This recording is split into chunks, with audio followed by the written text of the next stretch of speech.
साथियों, पहले मैं आप तमाम लोगों को अभिवादन पेश करता हूं। 16 सितंबर को मैंने पहली बार हथियारबंद संघर्ष का विराम प्रकट करते हुए स्टेटमेंट जारी किया था और उसके बाद गढ़चिरौली, माड़, पूर्व बस्तर के साथियों ने भी वहां से हथियारबंद संघर्ष को छोड़ने का निर्णय पर वे लोग भी स्टेटमेंट जारी किए हैं। मैं महाराष्ट्र के गढ़चिरौली में 60 कामरेडों के साथ मेरा हथियार छोड़ दिया था, वे लोग भी हथियार छोड़े हैं। उसके बाद सैकड़ों की संख्या में साथियों ने छत्तीसगढ़ में अपने हथियार छोड़ दिए हैं। इसी बीच में भारत की कम्युनिस्ट पार्टी माओवादी के केंद्रीय कमेटी के सदस्य चंद्रन्ना तेलंगाना में पुनर्वासन के लिए आए हैं। इन तमाम साथियों को मैं अभिवादन पेश करता हूं।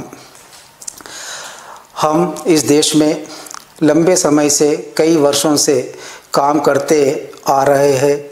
इसमें कई साथियों को हम खो गए हैं।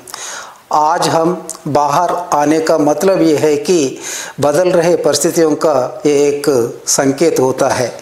इसलिए आज हम हथियारबंद संघर्ष को छोड़कर जनता के बीच में आए हैं और जनता के बीच में ही काम करने का निर्णय लिए हैं।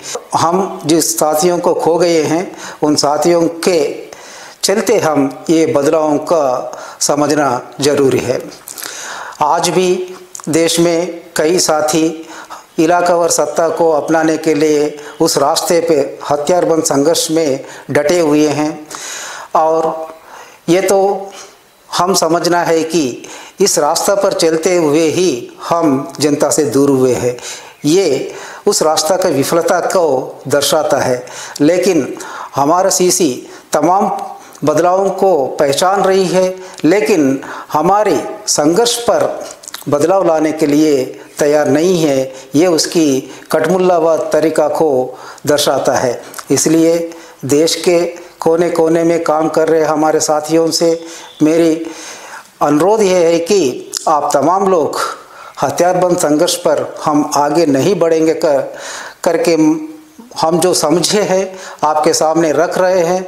इस पर आप लोग भी निर्णय लेकर हथियार छोड़कर जनता के बीच में आकर काम करने के लिए मैं विनती कर रहा हूं। हम हथियार छोड़ने पर कुछ लोगों ने हमें निंदा करते हुए अलग अलग प्रकार का दुष्प्रचार कर रहा है। गद्दार, नहीं तो कोवर्ट, ऐसा शब्दों का प्रयोग करते हुए निंदा कर रहा है। इसका मैं सरासर खंडन करता हूं। मेरे से पहले कमरेड रूपेश ने भी बहुत विस्तार से इस पर बात किए हैं, इसलिए मैं दोबारा उसमें जाना नहीं चाहता हूं। आज परिस्थितियां बदल गया है, इसलिए मैं आप तमाम साथियों से अनुरोध कर रहा हूं कि आप हथियार छोड़कर जनता के बीच में आइए। कानून के तौर पर हम जनता के बीच में रहते हुए काम करेंगे।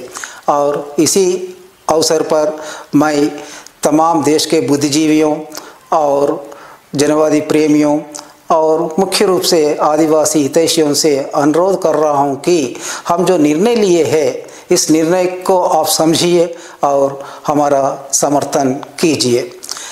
जिन लोगों ने हथियार छोड़कर आने के लिए तैयार है, जिन लोगों ने जनता के बीच में काम करने के लिए तैयार है, आप लोग मेरे संपर्क करने के लिए ये नंबर मैं बता रहा हूँ। इस नंबर पर कांटेक्ट करने से हम आपका राय जान सकते हैं, आप आ सकते हैं। नंबर है 8856038533 और एक बार मैं दोहरा रहा हूँ 8856038533 और इसके साथों साथ आप रूपेश का नंबर पर भी आपका राय बता सकते हैं और आ सकते हैं। आने के लिए ही मैं अनुरोध कर रहा हूं, इसलिए रूपेश का भी नंबर मैं दे रहा हूं।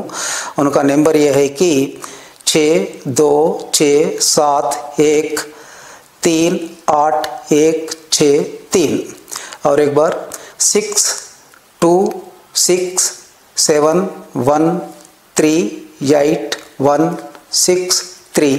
धन्यवाद।